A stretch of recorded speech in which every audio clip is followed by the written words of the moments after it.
प्रदूषण किसी न किसी रूप में हर जीव के जीवन को प्रभावित करता है। इसे प्रदूषण की वजह से ही ओजोन परत में छेद हुआ है। यदि प्रदूषण बढ़ता रहा और हम ओजोन को हानि पहुंचाते रहे तो आने वाले समय में सूर्य की अल्ट्रावायलेट किरणों से इंसान के साथ साथ सभी जीव कई प्रकार की बीमारियों से ग्रस्त होंगे। पृथ्वी पर जीवन संभव नहीं होगा।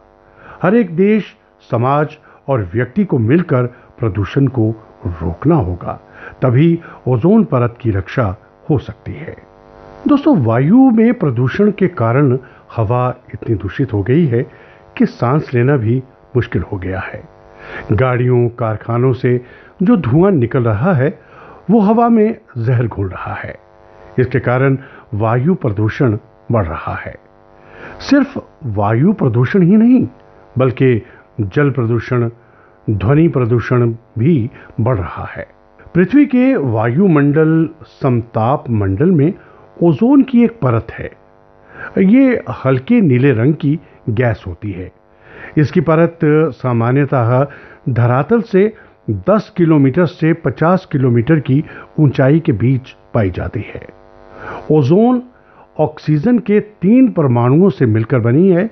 इसे O3 भी कहते हैं। ये अत्यधिक प्रतिक्रियाशील गैस है। इसकी सही मात्रा मौसम को भी प्रभावित करती है। ये पृथ्वी पर विभिन्न स्थानों में अलग अलग जगह पर अलग अलग पाई जाती है। और दोस्तों, स्वाभाविक रूप से ये आणविक ऑक्सीजन यानी O2 के साथ सौर पराबैंगनी विकिरण के अंतःक्रियाओं के माध्यम से बनती है। यानी जब सूर्य की किरणें वायुमंडल से ऊपरी सतह पर ऑक्सीजन से टकराती हैं तो उच्च ऊर्जा विकिरण से इसका कुछ हिस्सा ओजोन में परिवर्तित हो जाता है। मगर क्या आप जानते हैं कि ये गैस सूर्य से निकलने वाली पराबैंगनी किरणों के लिए एक अच्छे फिल्टर का काम करती है और हम तक इन किरणों को आने से रोकती है।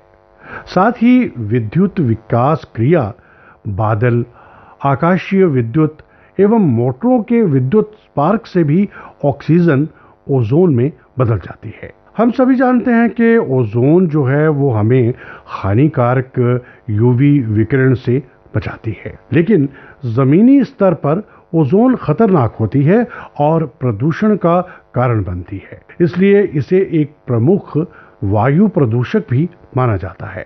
दोस्तों, हम आपको बताएं ओजोन प्रदूषण और कैसे ये स्वास्थ्य को प्रभावित करती है।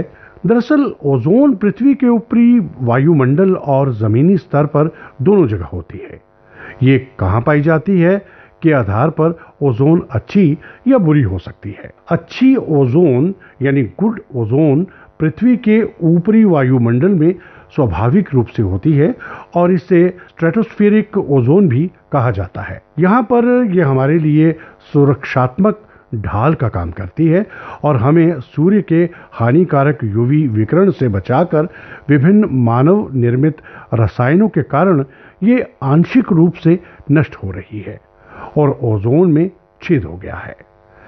1982 में ये देखा गया था कि ओजोन परत में 50% तक छेद विकसित हो गया था।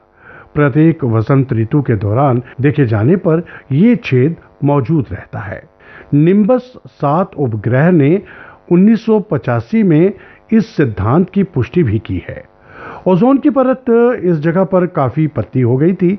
तब से ओजोन मैपिंग स्पेक्ट्रोमीटर उपग्रह द्वारा 24 घंटे निगरानी की जाती है। गैसीय पदार्थों की उपस्थिति को विशेष रूप से ओजोन की परत में छेद का जिम्मेदार माना जाता है, जैसे कि क्लोरोफ्लोरोकार्बन कई कारणों से अंतरिक्ष में प्रवेश कर जाते हैं और ओजोन परत में विलीन होकर उसे प्रभावित करते हैं। क्लोरोफ्लोरोकार्बन यानी CFC जो है ये फ्रिज, AC आदि उपयोग में होने वाले उपकरणों से निकलती है।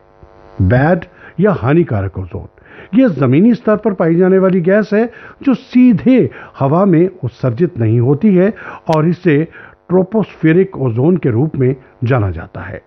ये नाइट्रोजन ऑक्साइड और अस्थिर कार्बनिक यौगिकों की रासायनिक प्रतिक्रियाओं द्वारा उत्पन्न होती है।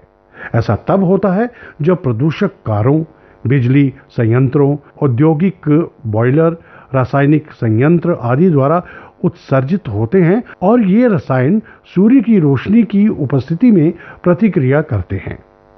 मगर क्या आप जानते हैं कि जमीन के स्तर पर ये हानिकारक वायु प्रदूषक हैं, क्योंकि ये लोगों और पर्यावरण में प्रभाव डालते हैं और धुआं यानी स्मॉग का मुख्य घटक भी हैं। दोस्तों, शहरी क्षेत्रों में गर्म धूप वाले दिनों में ओजोन अस्वास्थ्यकर स्तर तक पहुंच जाती है और ठंड के मौसम के दौरान भी ये उच्च स्तर तक पहुंच सकती है।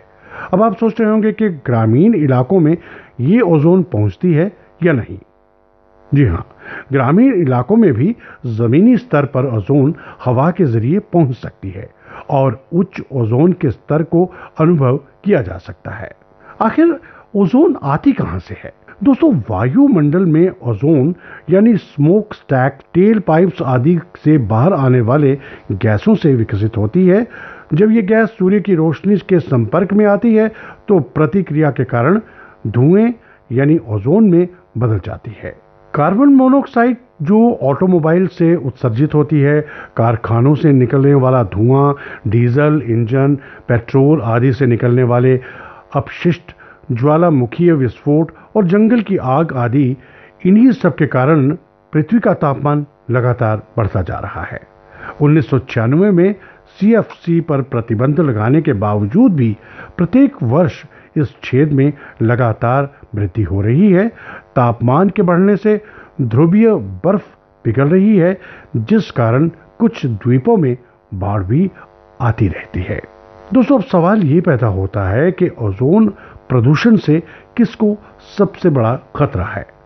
अस्थमा और क्रोनिक अवरोधक फेफड़ों से संबंधी बीमारी से पीड़ित लोग, जिसमें क्रोनिक ब्रोंकाइटिस, बाहर काम करने वाले श्रमिक, बच्चे, बूढ़े, वयस्क आदि शामिल हैं।